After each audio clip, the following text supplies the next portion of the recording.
وہ کاپی نہیں کرنے ہیں بلکہ آپ خود بنائیں گے. ہاں میں آپ کی پریکٹس کے لیے آپ کو 10 ردیف وار الفاظ بتانے لگا ہوں. ردیف وار الفاظ کا طریقہ ایک مرتبہ پھر سن لیں کہ آپ کو جو دیے گئے لفظ ہے وہ جس حرف پہ ختم ہو رہا ہے اس حرف سے آپ نے اگلا لفظ بنانا ہے, اور پھر اس اگلا لفظ جس حرف پہ ختم ہوگا اس حرف سے آگے آپ نے بنانا ہے. اس طرح سے آپ نے ترتیب وار 10 الفاظ بنانے اور انہیں آپ کہیں گے ردیف وار الفاظ وضع کرنا. اسلام اب لفظ جو ہے یہ میم, حرف میم پہ ختم ہو رہا ہے, تو ہمیں اگلا جو لفظ چاہیے ہوگا وہ میم سے بننا چاہیے. میم سے ہم لفظ بناتے ہیں جی مدرسہ. اچھا مدرسہ, اب ہم نے دوسرا لفظ بنایا. اب مدرسہ کہاں پہ ختم ہو رہا ہے؟ مدرسہ ہے پہ ختم ہو رہا ہے, ہائے حوض جسے کہتے ہیں. تو ہم نے اب اگلا لفظ جو ہے وہ ہے سے بنانا ہے, اور ہے سے ہم جی اگلا لفظ بنائیں گے ہاتھی. ہاتھی کہاں پہ ختم ہو رہا ہے جی؟ ہاتھی یا معروف پہ, جسے آپ چھوٹی یہ بھی کہتے ہیں اپنے الفاظ میں. چھوٹی یہ سے آپ, یا یہ تو ایک ہی ہو جاتی ہے جب شروع میں آئے تو یا معروف اور یا مجہول کا فرق نہیں رہتا. تو آپ نے یہ سے لفظ بنانا ہے اگلا. تو یہ سے آپ لفظ بنائیں گے جی یاور. اچھا یاور سے جی اب اگلا لفظ کون سا ہوگا جو یاور کے آخری حرف سے آگے بڑھے؟ تو آخری لفظ ہے جی رے.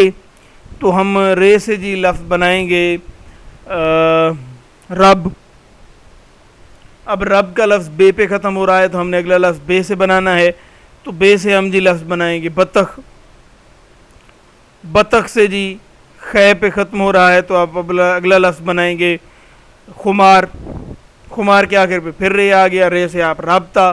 رابطہ کے آخر پہ ہے سے آپ بنائیں گے جی ہاتھ. اچھا ہاتھ کا لفظ جی آپ یعنی اس پہ تھے پہ ختم ہو رہا ہے تو تھے پہ آپ بنائیں گے جی تھے سے کون سا لفظ بنے گا؟ تھکاوٹ. تھکاوٹ کے آخر پہ ٹے ہے. ٹے سے اب آپ نے لفظ بنانا ہے جی ٹائر. تو اس طرح سے آپ آگے یہ الفاظ بناتے چلے جائیں گے. میرے خیال میں نے تعداد تو نوٹ نہیں کی, لیکن شاید قریب 10 الفاظ میں نے ردیف وار آپ کو بنوا دیے ہوں. یہ صرف پریکٹس کے لیے تھے, آپ کو سمجھانے کے لیے. پہلے بھی ہم لیکچر میں اس پہ بات کر چکے ہیں. اب آپ نے جو الفاظ میں نے بتائے ہیں وہ کاپی نہیں کرنے, بلکہ لفظ اسلام سے خود 10 الفاظ ردیف وار وضع کرنے ہیں. آگے ہے جی سوال نمبر 8. مدرجہ ذیل لاحقوں کی مدد سے 3 الفاظ بنائیں. ہم نے سابقوں لاحقوں کے حوالے سے, مجھے اب نہیں یاد کہ ہم نے مکمل لیکچر, ہاں سابقہ لاحقہ کے حوالے سے ہم نے مکمل لیکچر تو شاید نہیں کیا. یہ آپ کے گرامیٹیکل پورشن کا حصہ بھی ہوگا. ہم سابقے اور لاحقے کے حوالے سے علیحدہ سے ایک لیکچر بھی ایک لیکچر میں ان کو ڈسکس کریں گے, سابقوں اور لاحقوں کو. بہرحال میں سابقے اور سابقے کی تعریف شاید پہلے ہو چکی ہے. لاحقے کی تصویر میں تعریف میں آپ کو بتا دیتا ہوں. لاحقہ وہ حروف ہوتے ہیں کہ جو کسی دوسرے اسم کے آخر میں یا کسی دوسرے لفظ کے آخر میں استعمال ہو کر ایک نیا لفظ بنا دیتے ہیں. تو ہمیں یہاں پہ 4 لاحقے دیے گئے ہیں, بان, فشاں, زاد اور خور. تو ہم نے ان لاحقوں کی مدد سے نئے الفاظ بنانے ہیں. تو بان کی مدد سے میزبان, دربان, نگہبان, شتربان, فیل بان, یہ چند ایک الفاظ ہیں. ہم نے 3 بنانے ہیں, میں زیادہ بتا رہا ہوں, آپ خود کوشش کر کے نئے الفاظ بھی بنا سکتے ہیں. فشاں, آتش فشاں, گل فشاں, ذو فشاں. اس طرح سے آپ مزید اور الفاظ بنا سکتے ہیں. زاد, ہمزاد, خالہ زاد, ماموں زاد, چچا زاد, پھپھو زاد. اولاد جزاد یعنی بیٹے کے معنوں میں چونکہ استعمال ہوتا ہے, تو خالہ زاد خالہ کا بیٹا, ماموں زاد ماموں کا بیٹا یا بیٹی بھی ہو سکتا ہے. اچھا خور, بطور لاحقہ خور کو استعمال کرنا ہے. گوشت خور, سبزی خور, ہمہ خور, آدم خور, اس جیسے مزید آپ الفاظ وضع کر لیں. تو یہاں پہ ہمارے یہ لاحقوں سے بنے ہوئے الفاظ کا سوال جو ہے یہ مکمل ہو جاتا ہے. سرگرمیاں آپ کے لیے جی رکھی گئی ہیں لطیفہ خوانی. جب یہ ظاہر ہے لطیفہ خوانی تب ہوگی جب آپ کلاس میں موجود ہوں گے. چڑیا گھر کی سیر کا پروگرام، یہ اللہ کرے کہ کرونا سے ہمارے ملک کو اور پوری دنیا کو نجات ملے تو پھر کبھی چڑیا گھر کی سیر کا پروگرام بھی بن سکتا ہے. اور اپنے پسندیدہ کھیل کے اصول و ضوابط دوسرے بچوں کو بتائیں. یہ تو اپنے پسندیدہ کھیل کے حوالے سے ایک مضمون آپ کے گزشتہ جو ٹیسٹ ہوا ہے یہ آن لائن ٹیسٹ اس میں بھی شامل تھا. تو یہ سرگرمیاں بعد میں ہوتی رہیں گی. میں اب ہوم ورک کی سلائیڈ کی جانب بڑھتے ہیں جس میں آپ کو کچھ سوالات مشقی بتائے جائیں گے جو آپ نے لکھ کر لانے ہیں، جو میں پہلے بھی بتا چکا ہوں. اور دوسرا کام خلاصے کا، وہی ہوم ورک کی سلائیڈ پہ خلاصہ بھی ہم ڈسکس کر لیتے ہیں.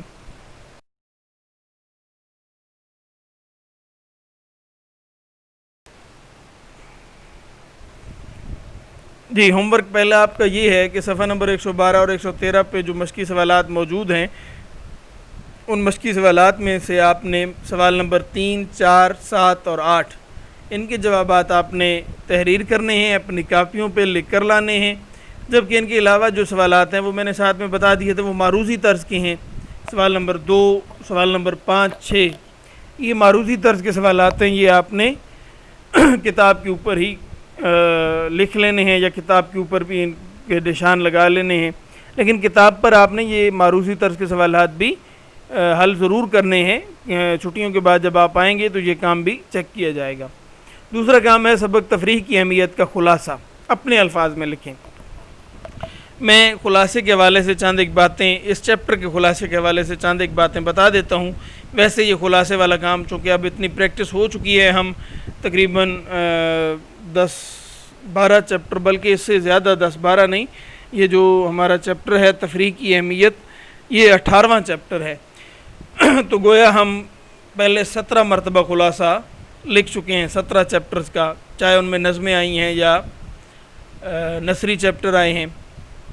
تو آپ کی اچھی خاصی پریکٹس ہو چکی ہے خلاصے کے حوالے سے. میں مختصراً پھر خلاصے کے بارے میں بتا دیتا ہوں، تفریح کی اہمیت کے خلاصے کے بارے میں.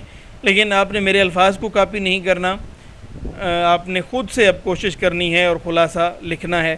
ویسے بہتر تو یہ تھا کہ میں یہ ہیلپ بھی نہ دیتا، لیکن ابھی میں ہیلپ دے رہا ہوں. نیکسٹ لیکچرز میں خلاصے کے حوالے سے صرف میں سوال دوں گا، ہیلپ زیادہ آپ کو فراہم نہیں کروں گا. تفریح کی اہمیت کے آغاز میں تفریح کے معنی اور مفہوم بتائے گئے ہیں کہ خوشی، راحت کے معنی میں یہ لفظ استعمال ہوتا ہے. انسان کے لیے مسلسل کام کرتے رہنا ممکن نہیں ہے. جب وہ تھک جاتا ہے تو اسے راحت اور مسرت کی ضرورت ہوتی ہے، اسے تفریح کی ضرورت ہوتی ہے. اور اس تفریح کے لیے ایک طالب علم جو سارا ہفتہ کام کرتا رہتا ہے تو وہ بھی کسی تفریحی مقام کی طرف چلا جاتا ہے، جب بہن بھائیوں کے ساتھ وہ تفریح کا سامان مہیا کرتا ہے اپنے لیے. تفریح انسانی زندگی کے لیے بہت ضروری ہے. انسان مسلسل کام کرتے ہوئے جب تھک جاتا ہے تو اسے تفریح کی ضرورت ہوتی ہے. انسان تو ایک طرف، جانور بھی جب مسلسل کام کرتے ہیں اور تھک جاتے ہیں تو انہیں آرام اور تفریح کی ضرورت ہوتی ہے.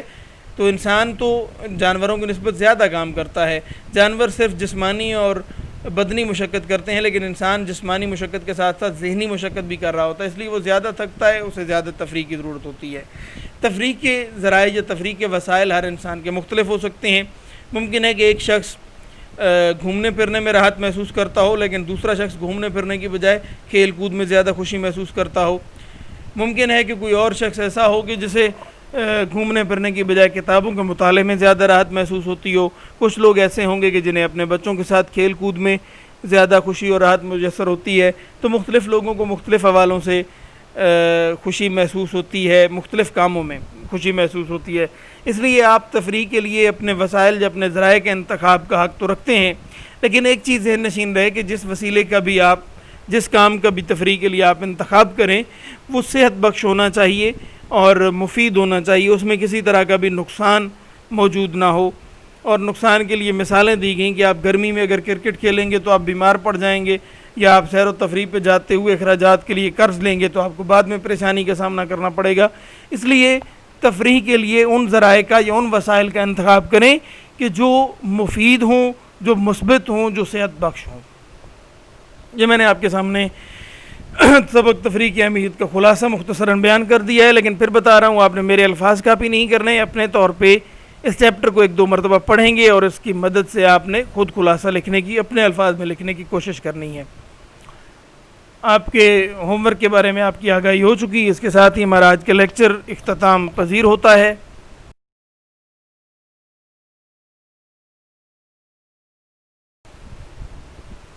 آپ کے لیے ڈھیروں دعائیں اور نیک تمنائیں۔ خوش رہیں، خوش رکھیں۔ اللہ حافظ۔